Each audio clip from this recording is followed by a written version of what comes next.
So TJ Dillashaw came out about his steroid use, his EPO usage for the Cejudo fight, and he said it was only for the Cejudo fight, and he said that he was sick going into the weigh-ins, and he felt terrible in training, and he was borderline anemic, and he just needed something to pump him up and get him to the fight. I gotta tell you, it's hard to hate on TJ. He's been honest. You know what I'm saying? All these people that test weirdly and they say, oh, it was this, it was that. Oh, it must have been this. I didn't actually cheat. Like Anderson Silva, I didn't actually cheat. It was just dick pills. Yeah.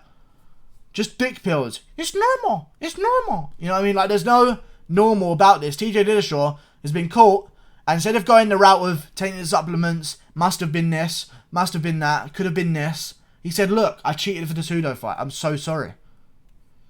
How can you hate on him? You can hate on him for cheating, yeah. He got a video interview with Chael Sonnen where it was his first time talking about this, and you could just see it on him. He's a broken man. Like, he's uncomfortable walking around, and you could see it when he was on the cage. He was in the cage with Juan Archuleta later that night when the fights were going on. Juan Archuleta won. His teammate won by a brutal knockout. TJ was hyped. The camera went on TJ, and he saw it and went... and just kind of went quiet, you know? Real quiet, real soon. And that's rough for him. I actually feel for him. Although he cheated, he didn't do anyone any damage. You know what I'm saying? He cheated for the Cejudo fight and only the Cejudo fight. That's the facts we know. You know what I'm saying? That's the facts that we know. And all the people saying, oh yeah, Jeff Nowitzki said it, so it must be true. Listen, calm down. Okay? Jeff Nowitzki, listen, if the UFC wanted to ruin TJ's career, they would.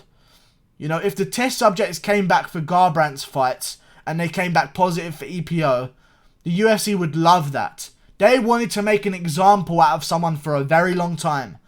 And whenever someone fails and is an obvious cheat, people want to make an example out of them. The UFC needs to put his head on a stick and say, this is what fucking happens when you cheat.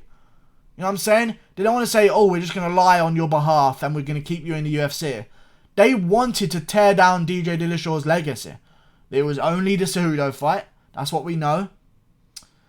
And I believe him. I believe that he was bad at the weigh-ins. He looked terrible coming into the fight. He looked like he was on death's door. You know, his glasses that he wore in the press conference, I think was to hide how hollow his eyes were. And they were so big for him. I thought just the weight of the glasses might have broken his nose. You know what I'm saying? He looked rough. He looked so rough.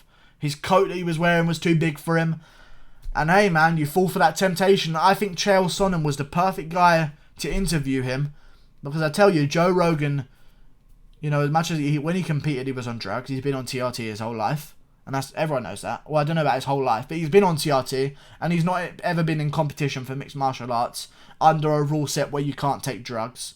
So, you know. So he wouldn't understand. He'd probably go on the side of just ruining TJ and saying that he's disappointed and he shouldn't have done that and all this. Brendan Schaub would have probably been like, hey, that's okay, man. We all forgive you. We all forgive you. Hey, come, give me some sloppy topping. Come suck my dick right now, TJ. I love you. I love you. Anything you say, man. Hey, man, I took EPO as well. You know, that's fine. You know what I mean? Brendan Schaub would be too apologetic. Ariel Helwani would have grilled him and made him confess to things and really pushed an answer out of him. And Chael Sonnen, you could see as soon as TJ went in there, he was like, oh, it's Chael. Like, he's going to understand. Chael's cheated before, and people forgot about it, and he's still a legend, and he retired a legend, regardless of whether he took drugs or not. Chael cheated, took drugs, took steroids, and got a 2-year ban, came back, guess what? No one cared. No one cared because he was the heel. And I think that's what's going to happen to TJ Dillashaw. He wants to come back. He's got both his shoulders done, and both his shoulders he had both his shoulder surgeries done. You know what I'm saying? He's going to have more surgery, I believe, on his leg or something. Somewhere on his leg. Something's wrong with that. And I feel like, hey, blessing in disguise. He came out about it, he was honest. How can you hate him? I do feel like, though, there's one way that TJ can save his career. There's one way. Do not come back and be John Jones.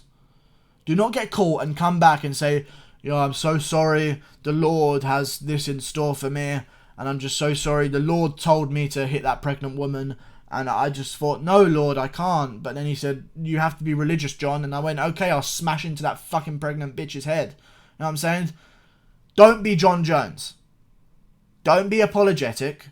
Don't come back with your tail between your legs and accept the thunder. Come back like a cunt. Come back like a full heel. That's the only saviour here. Be the heel.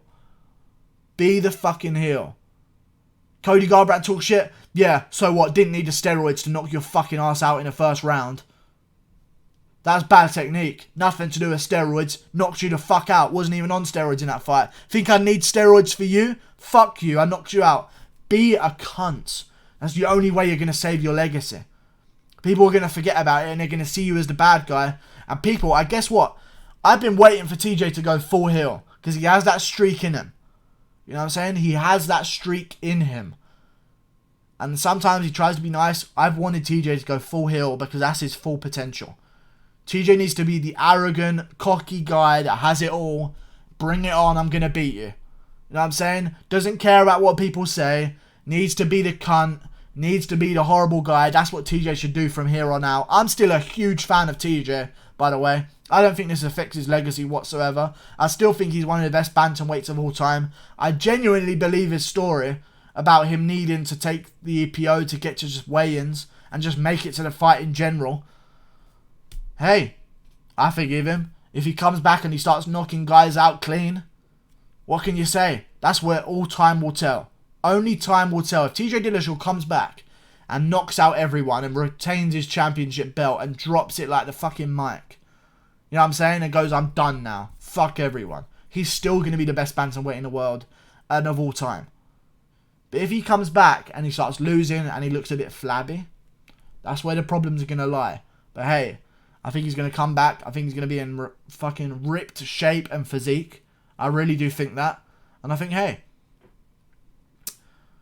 that's a great time. Great time to be TJ Dillashaw. He gets time off. He gets time with his kids. Silver lining, he's going to come back twice as strong. He needs to be the heel. He needs to be the heel. He needs to be, I don't give a fuck. I did what I did. Who cares? Why are you still asking questions about you little bitch? You ever been in here? Say that to the reporters. You ever fought before? You ever know what it's like? Fuck you then. Shut the fuck up, you fat fuck. You know, just really get in their fucking face. Be a cunt about it. Don't come back and apologise. Don't do that.